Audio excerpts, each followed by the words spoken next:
Hey everybody, this is our starting video for our new bus.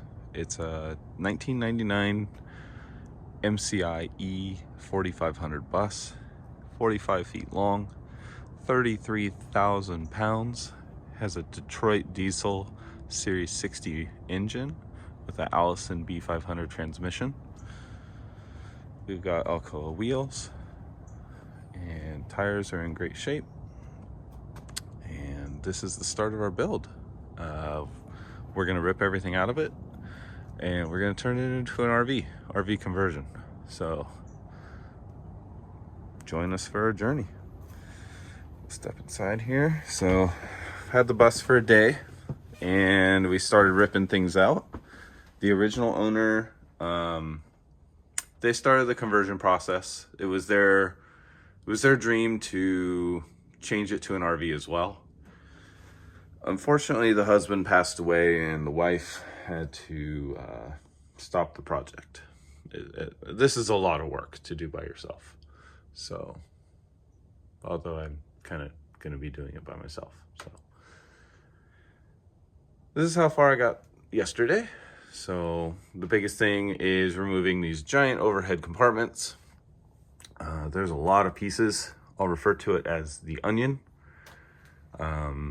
There's basically a big center section, and then there's brackets.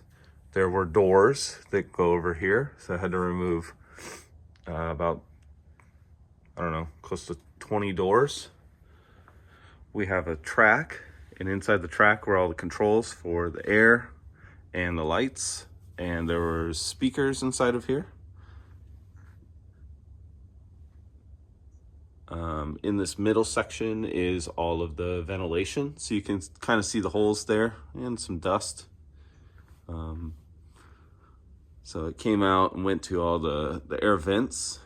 So I have a stack of air vents in the backyard right now. That's it. That's the biggest thing, is what am I going to do with all of this stuff? The overhead compartments, as you can see, they're made out of solid aluminum.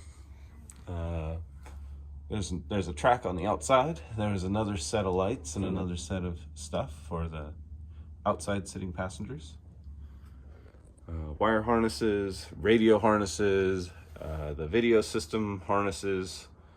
You can see right here, there's a bunch of wiring everywhere. We had the center roof section that got pulled out. These rails along the side here are where the seats mount to. Those are going to get pulled off, along with these big things right here. Those will get cut out.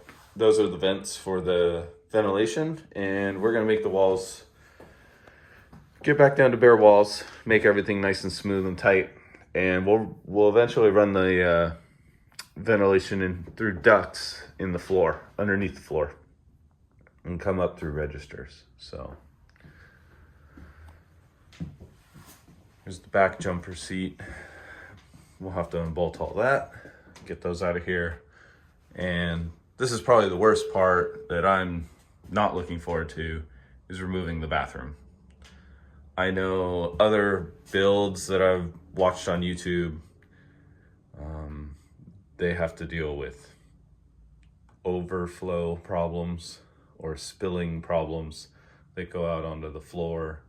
There's a holding tank. There's also a water tank inside of here that'll get removed, this whole section, and hopefully I can get it out of the bus. But today's task is removing these overhead bins. These are like a extruded channeled aluminum piece. So there's a lot of aluminum here in the bus. We've got big, giant cast aluminum brackets. We've got this track that's riveted to the ceiling.